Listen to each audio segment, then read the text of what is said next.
It is fair to say that over the last couple of weeks, one of the projects I have most been looking forward to seeing is Guillermo del Toro's Pinocchio.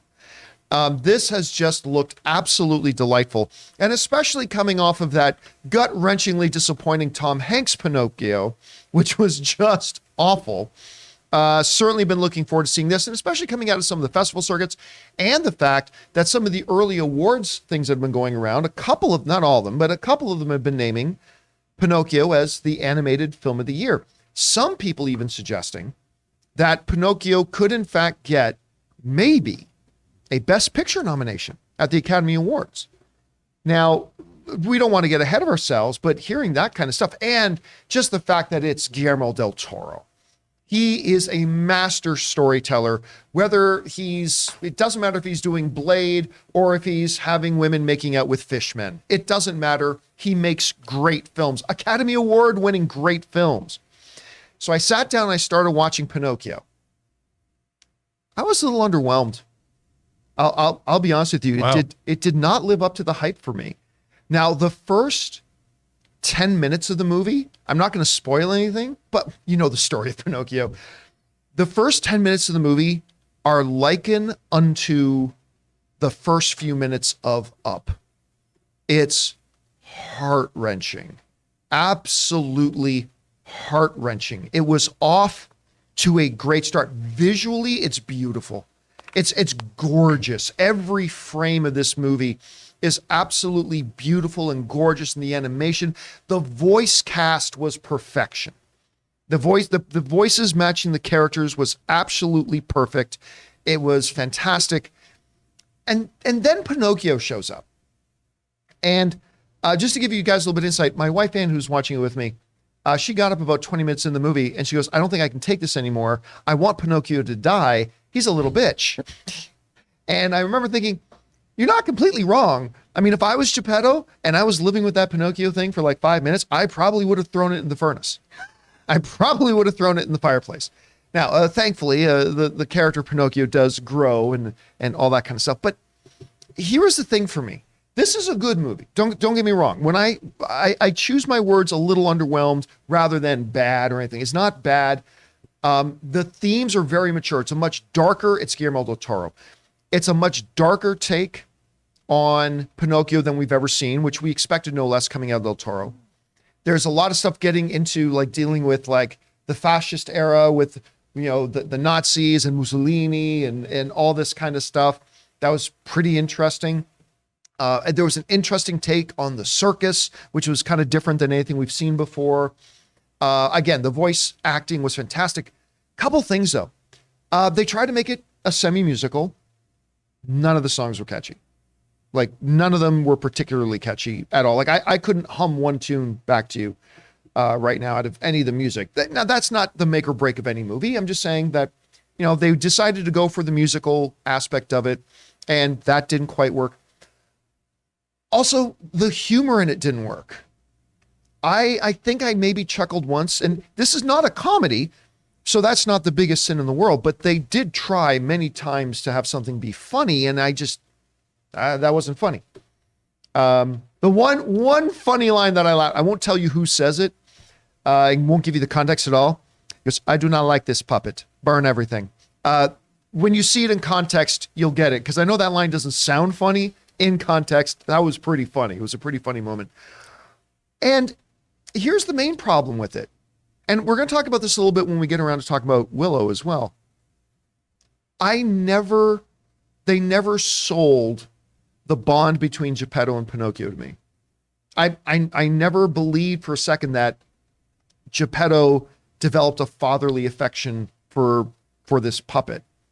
And without that emotional hook, a lot of the other stuff kind of falls flat. Now, it's really interesting. They take a really neat creative approach. Instead of a great whale, there's a great sea beast. They make it, you know, Guillermo del Toro takes some liberties with some things. And it's really cool the way he does it. But it's just that once you get past the fact that it's dark, I just found some of the deeper, really cool themes they were going for were actually applied a little bit thin. and therefore didn't have the emotional impact that I think they were designed to have. Again, it's a beautifully gorgeous looking film. I love the fact that he tried to attach some more heavier adult themes to it as well. It's a very nihilistic ending. The ending to it is extremely nihilistic, and whatever floats your boat. But yeah, for me, I mean, look, at the end of the day, it was good, but you guys know, I was going into this movie extremely hyped. Like, people talking about best picture potential and all this kind of stuff. And I need to note, there are a lot of people out there saying they love the film. So me saying that I found it a little bit overwhelming, take that with a grain of salt. That's just me.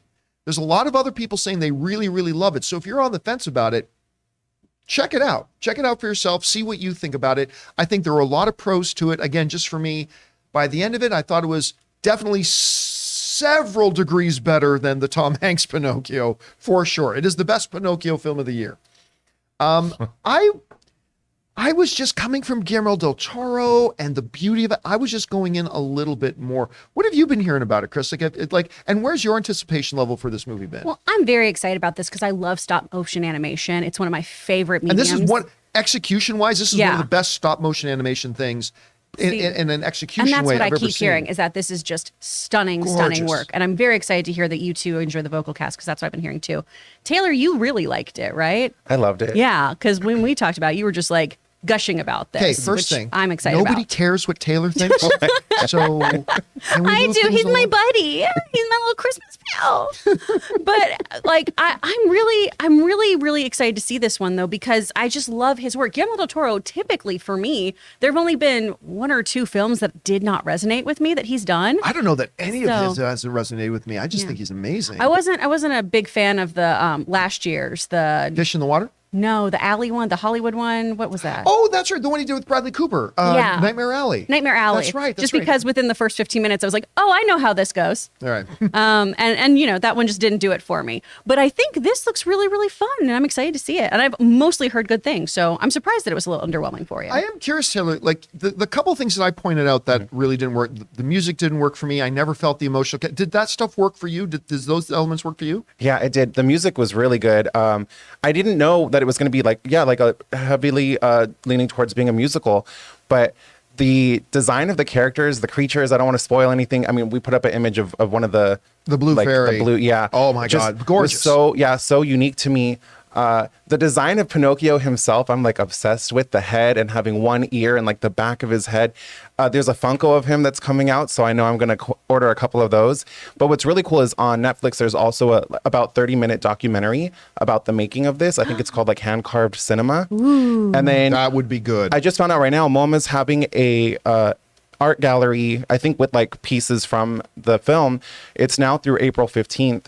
Called Crafting Pinocchio, and that I'm gonna have to check out because I just want to spend more time with these characters and in this world, and to see this stuff in person would be so awesome. The monkey was the best character in the movie. The monkey, Spazzatura. Yeah, the monkey is the best character in the movie, I thought. But anyway, guys, that's just kind of my thoughts on Pinocchio. Again, I'm surprised. I've been dying to see this. I love Guillermo del Toro. I love the fact that he incorporated more adult themes, but it just didn't execute. I don't know, for me, whatever. Guys, it's now out on Netflix. Did you guys have a chance to see Pinocchio? If so, what did you think of it? Did you think it was brilliant like a lot of other people do? Were you a little bit underwhelmed by it like I was? Whatever you guys think, jump down into the comment section below and let us know your thoughts. The holidays are officially upon us, and it's time to start celebrating. Do your thing and holiday your way with MeUndies. Because it's the most wonderful time of the year to try MeUndies, because they're currently offering a very merry deal. Get 20% off your first purchase with free standard shipping and free returns when you go to MeUndies.com/Campea. Guys, you know I've been wearing MeUndies for a while now because I used to be like everybody else. I would go to the big store, buy the biggest box of the most generic underwear, and I thought that was good enough. But ever since I started MeUndies and started wearing the most comfortable underwear I have ever worn in my life, I swear on this Christmas season, I will never go back. So get your holiday shopping finished early and start making time for yourself with the new MeUndies holiday collection. Their undies, long underwear, and sleepwear are made out of the softest, most supple fabric you've ever felt and are guaranteed to bring you comfort and joy to all of your loved ones. Shop their classic plaid prints for a traditional, picture-perfect style, or get festive with their adventurous limited edition sweater prints. Available in sizes extra small small all the way through 4XL, MeUndies has what you need to make all of your favorite people smile this holiday season, all in one convenient place. So to get 20% off your first order, free shipping, and 100% satisfaction guarantee, go to MeUndies.com/Campea.